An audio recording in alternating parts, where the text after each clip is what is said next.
众位怕是被奸人，只能按江湖规矩，只能就此做。我看你们峨眉派就是打开让我等看看又有何妨？这是这事的幕后黑手，害死了燕南天。人我不知道，但他丈夫第一美男子江枫，真将一代大侠燕南天害了。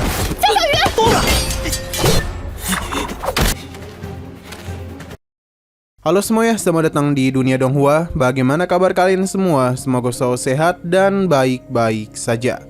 Pada hari ini kita akan kembali melanjutkan series Donghua Legendary Twins episode 13 dan 14.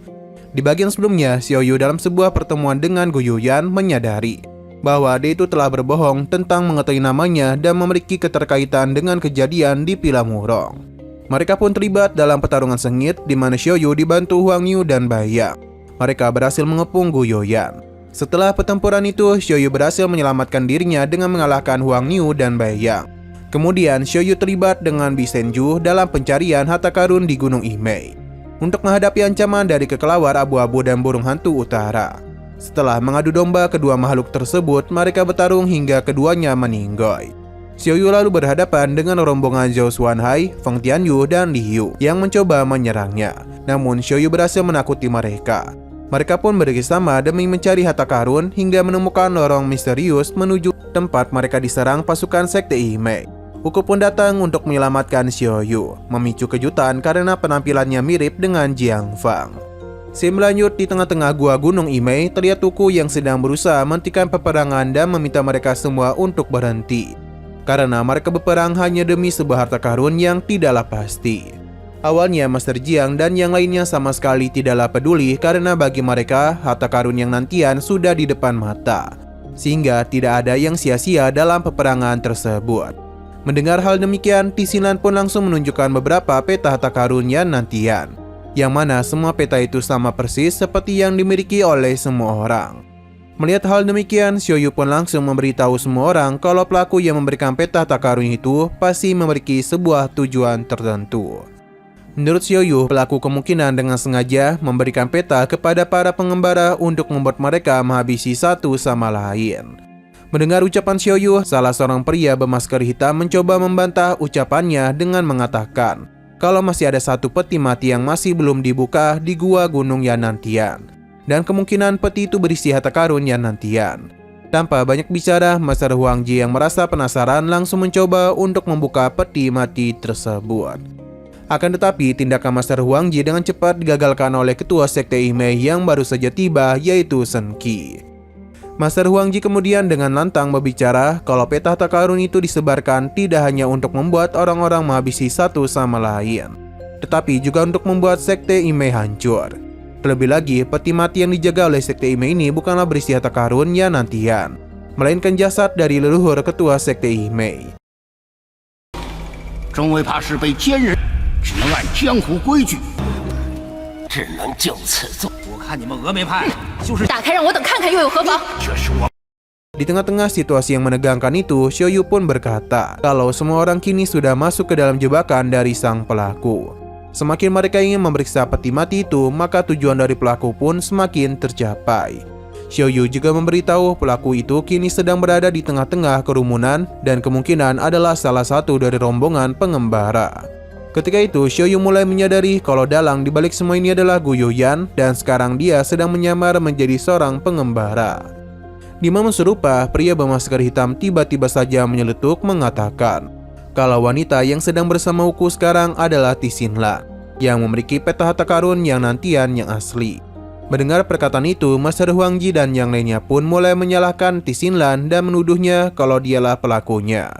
Tak berdiam diri saja, Xiaoyu dan Huku pun mencoba membela Tixinlan dengan mengatakan jika gadis ini saat menginginkan harta karun itu, untuk apa ia membuat salinan peta harta karun dan menyebarkannya. Selain itu, Tixinlan juga memiliki Huku dari istana Yuhua yang bisa ia manfaatkan untuk membantunya mendapatkan harta karun tersebut. Setelah itu, Xiaoyu mulai menjalankan sebuah rencana untuk mencari tahu di mana keberadaan Gu Yuyan dengan bantuan dari Huku. Pada saat itu, Xiaoyu mencoba untuk mengibul di hadapan semua orang dengan mengatakan kalau pelakunya adalah orang yang sudah mati, yaitu Jiang Fang, sembari menceritakan sebuah kebohongan, Xiaoyu sempat memberikan kode kepada Wuku untuk bertindak mendekati seorang pria bermasker hitam yang ia 有 curigai. 办法，苏给老大说的没错，必须把在场诸位有没能力允许的幕后黑手，害死了叶南天，人我不知道，但他长第一美男子江枫，真将一代大侠叶南天害，说的是江枫破。你们想想， Semua orang yang mendengarkan cerita Xiaoyu mulai merasa setuju dengannya dan merasa kalau Xiaoyu cukup masuk akal. Selesai bercerita, Xiaoyu pun menyuruh semua orang untuk kembali dan pergi dari Gunung Imei.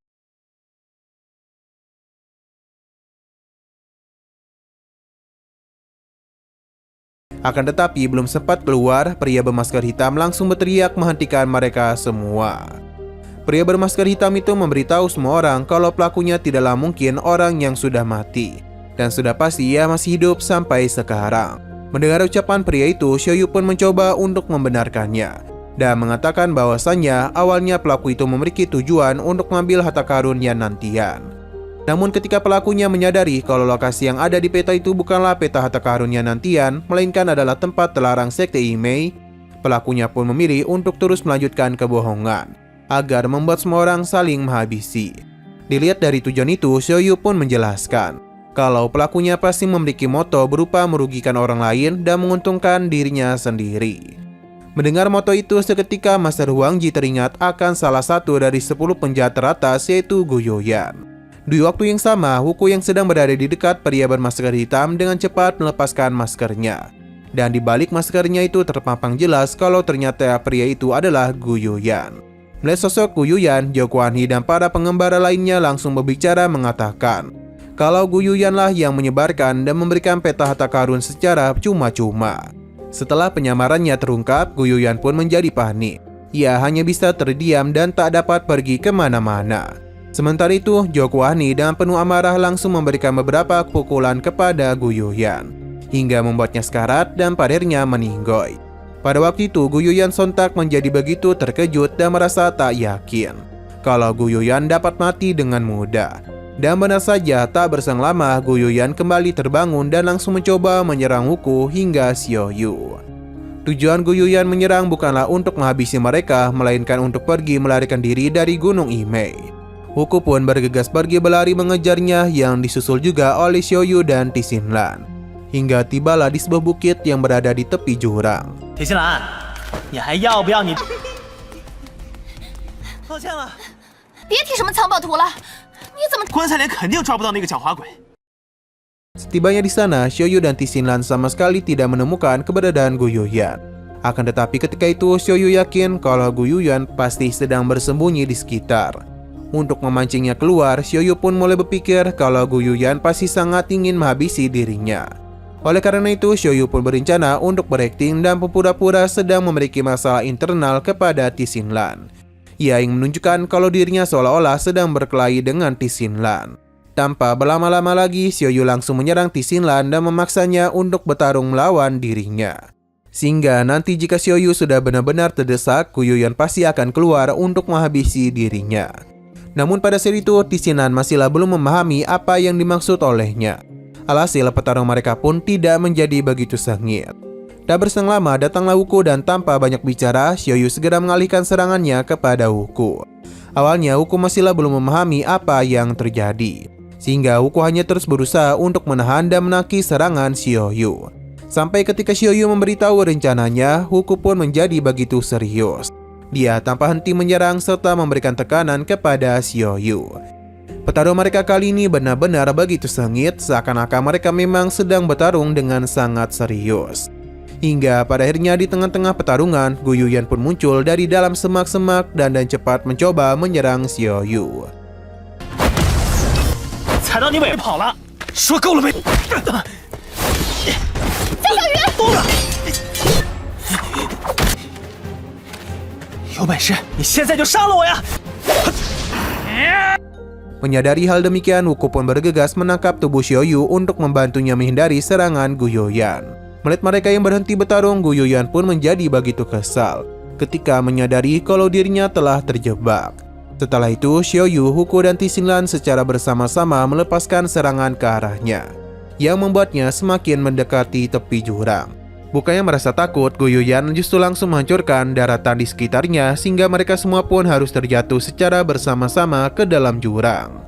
Untung saja Wuku berhasil dengan cepat memegang sebuah batang pohon yang membuatnya berhasil untuk menyelamatkan dirinya maupun Tixinlan dan Xiaoyu. Namun selain menyelamatkan mereka berdua, Guyuyan juga berhasil selamat dengan berpegangan ke tubuh Xiaoyu. Hal demikian jelas membuat sebuah permasalahan yang cukup rumit.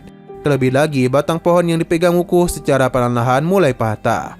Menyadari hal demikian, Xiaoyu pun dengan begitu berani mengambil sebuah keputusan untuk mengurangi beban yang dapat membuat batang pohon itu patah, dengan cara melepaskan tangannya yang sedang dipegang oleh Tixinlan. Hingga pada akhirnya Xiaoyu pun terjatuh ke dalam jurang bersama dengan Guyuyan.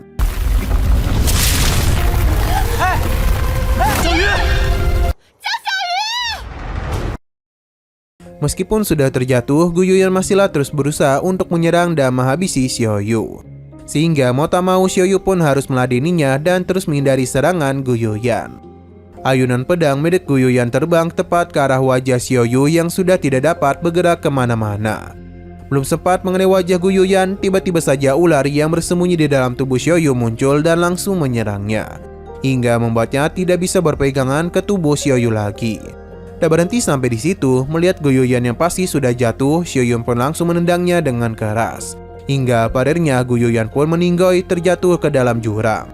Sementara itu Xiaoyu bergegas mencari dan memegang sebuah akar pepohonan untuk menyelamatkan dirinya.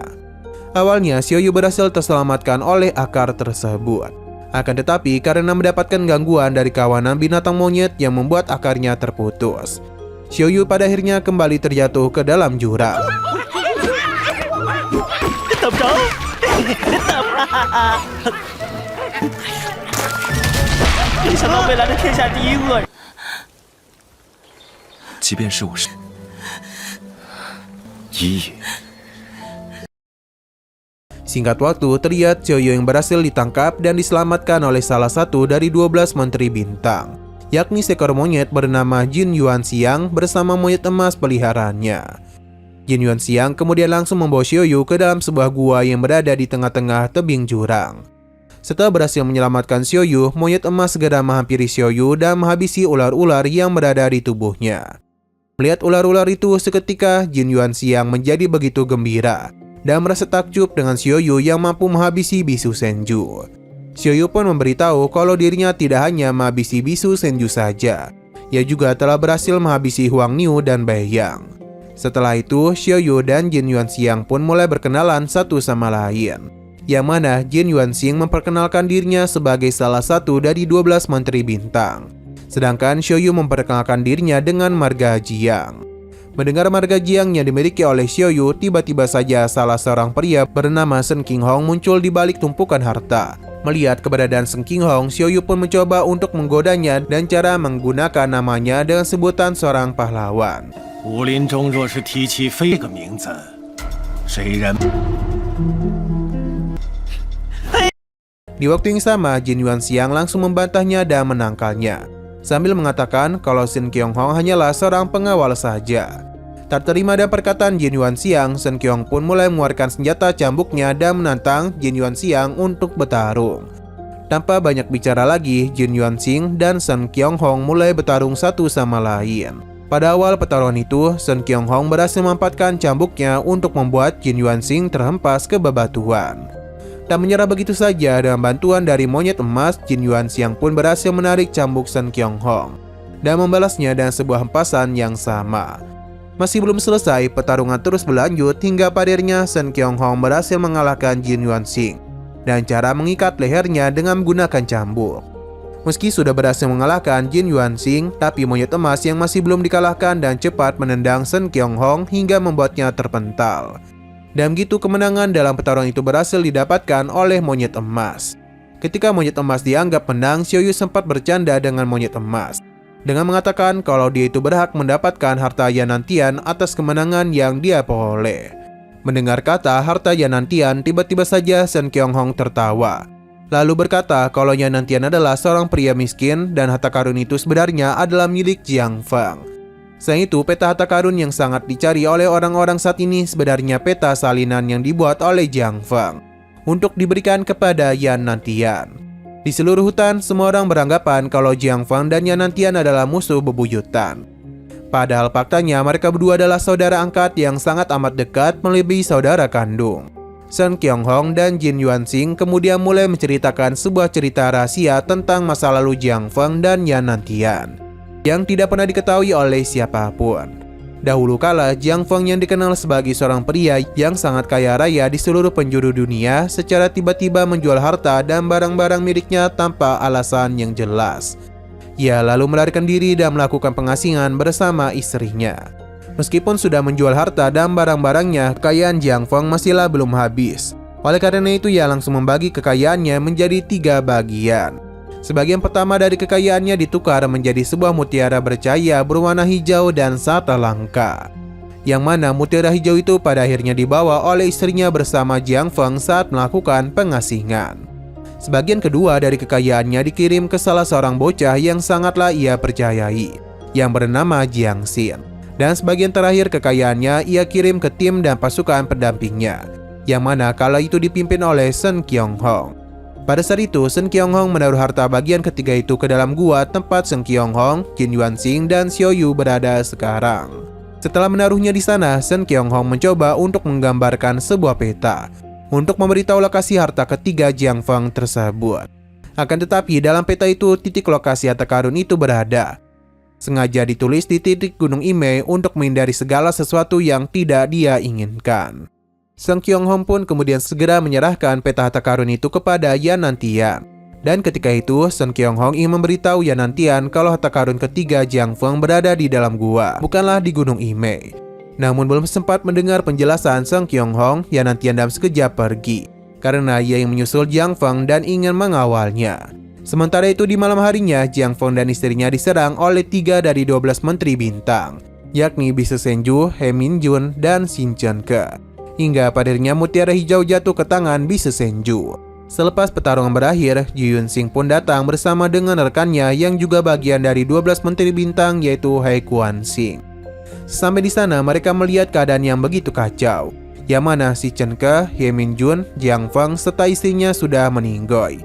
Dan hanya ada satu bayi yang tertinggal dalam keadaan menangis. Di momen serupa, secara tiba-tiba Yan Nantian datang dan langsung menghabisi He Guanxing dalam satu tebasan. Melihat kedatangan Yan Nantian, Yu Yunxiang pun bergegas mencoba untuk melarikan diri. Akan tetapi tebasan dari Yan Nantian tidak dapat dihindari olehnya.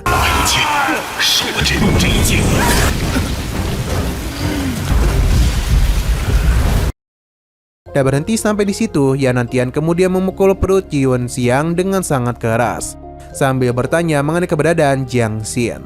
Selesai mendengar cerita itu, Xiao Yun pun bertanya, jika memang dia bersaudara dengan Jiang Feng, mengapa Jiang Feng tidak meminta Yan Nantian untuk mengawalnya? Padahal Yan Nantian adalah seorang kesatria dengan peringkat tertinggi. Usut punya usut, Jiang Feng dan Yan Nantian ternyata telah dihianati oleh Jiang Xin, yang mana Jiang Xin telah bekerjasama dengan Bise Senju, He Guanxing, dan Ji Yuanxing untuk bisa mendapatkan mutiara hijau. Selain itu, Jiang Xin juga dengan sengaja membuat Yan Nantian tersesat agar ia tidak bisa mengawal dan melindungi Jiang Feng. Selepas Jiang Xin mendapatkan mutiara hijau itu, Jiang Xin pun menghilang dari berhadapan dan bersembunyi tanpa ada yang mengetahuinya. 17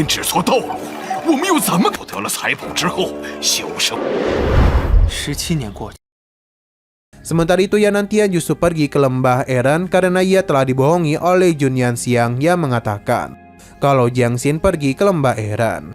Setelah selamat dari Yan Nantian, Jun Yanxiang segera mencari Shen Qianghong untuk membawanya ke lokasi harta karun bagian ketiga milik Jiang Feng. Setibanya di dalam gua lokasi harta karun itu, Shen Qianghong dan sengaja merusak tali untuk naik ke atas tebing, sehingga mereka berdua pun harus terjebak di dalam gua itu sampai sekarang. Selama 10 tahun terjebak di dalam gua itu, mereka berdua hanya memakan apel yang selalu dilempar oleh monyet-monyet yang tinggal di tebing tersebut. Selesai mendengar cerita itu, Xiao Yu pun sempat bersedih atas kematian kedua orang tuanya dan bertekad untuk mencari Jiang Xin yang menjadi dalang atas pembunuhan kedua orang tuanya. 只有果子呢，是我想出来的主意。